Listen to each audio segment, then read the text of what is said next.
Hey, happy day. I was watching TV last night and there was Joe Biden and Nancy Pelosi that had this kind of vacant look in their eyes. And it made me think of two unaddressed envelopes with a return address. You don't know where you're going. You don't know where you've been, right? And they want to lead the country. Good bloody grief. Good luck with that.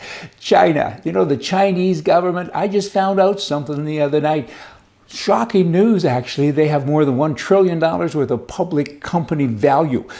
Supposedly in the US of A that trades on US stock exchanges, and it's against the law for the US government, the SEC, to go and audit these companies because in Beijing there's a law that says you all can't do that.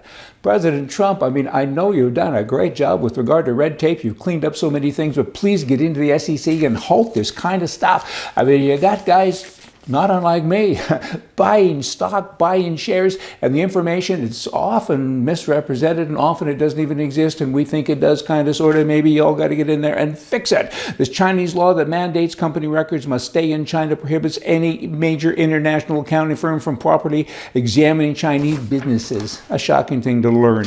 In Victoria, Canada, talking about shocking and learning, here it comes. So many people in the province of British Columbia are saying, we don't like to see Alberta license plates or Manitoba license plates, and in particular US license plates, because y'all are bringing viruses to us, right? Who knew? And you got the premier there now that stood up and said, hey, you're right, but guys, we got to be nice. That's what he should have just said, be nice. But here's what his message is to the people that have the cars with those license plates that are legally and properly allowed to come into that province. He's saying, take a bus. Park your car, take a bus, or ride a bike, or go down to one of our little shops and buy a different license plate. Buy a British Columbia license plate.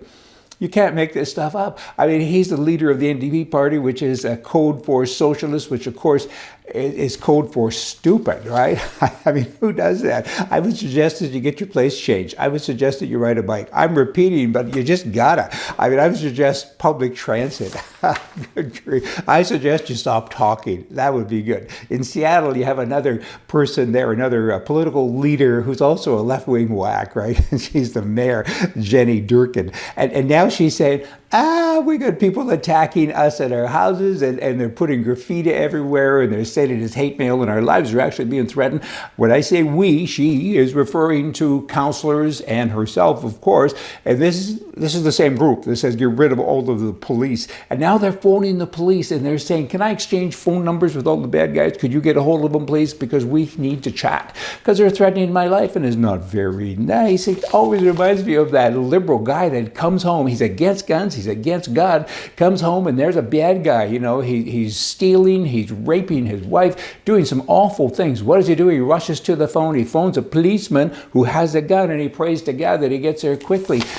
What a bunch of hypocrites. I mean, defund, get rid of the police, blah, blah, blah. And here when it starts to happen to them, it's always different, isn't it? Then in Canada, you have the top civil servant there who's now saying, the former one actually, that is now saying Canadians would be shocked and dismayed to learn that there's such a high level of abuse and there's so many violent threats that politicians have virtually every day in Canada. There's a certain innocence in Canada, he goes on to say, about political violence, and Canadians again would be very shocked if they knew this because so many people are threatening their lives. These are vile messages, and they're sent attacking their gender, their religion, their race, and so on. Well, of course, people are so upset they don't know how to react. People are part of the animal kingdom, duh. I mean, you can only take so much, and you kind of start to, I don't know, you come unglued a little bit. We just see more of the same. And these are people, the politicians, who screw everything up. And then they run on, their campaign is ran on, hey, elect us and we'll fix everything. That's like a fireman saying, I'm going to go out and, light a match and burn the building down, and then you need me because I have to put it out. I mean, that's what they do all of the time. In Czechoslovakia, the Czech Republic, they're starting to get it. They finally came out of the ether and said, hey, we got good people being hurt. Heart, that's a mix. Heart is a mix of hurt and harmed.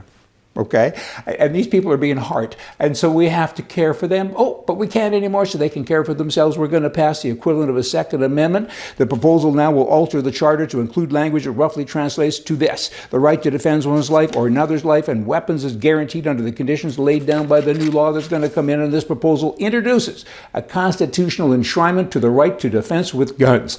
Boomity, boomity, boom, boom. The item goes on to explain, given the importance of the right to life, which is the most basic right, because without life, other human rights cannot be fulfilled. And on it goes. I mean, hey, all you Canadian politicians, the ones that are, upset now and hiding in the basement, because, pay attention. Because in Canada, that right was removed long ago, and nobody seems to know. If a woman had a little thing of pepper spray in her purse, that's a concealed weapon, she's going to get 3 years in jail.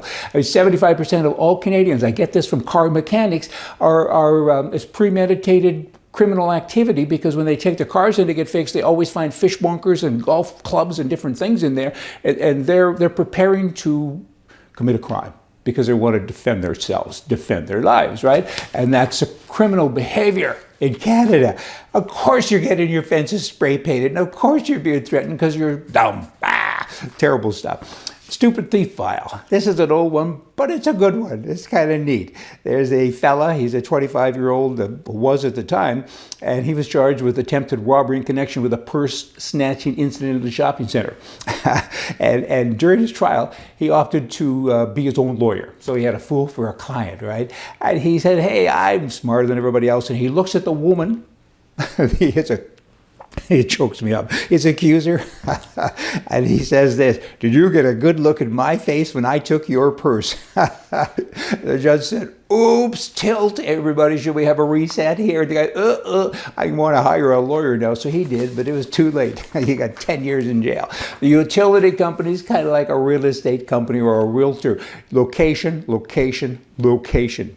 Okay, you got that? The homeowner, he came home later that day, and his attitude was all about kill, kill, kill.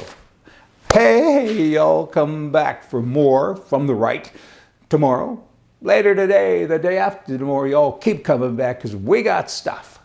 See ya.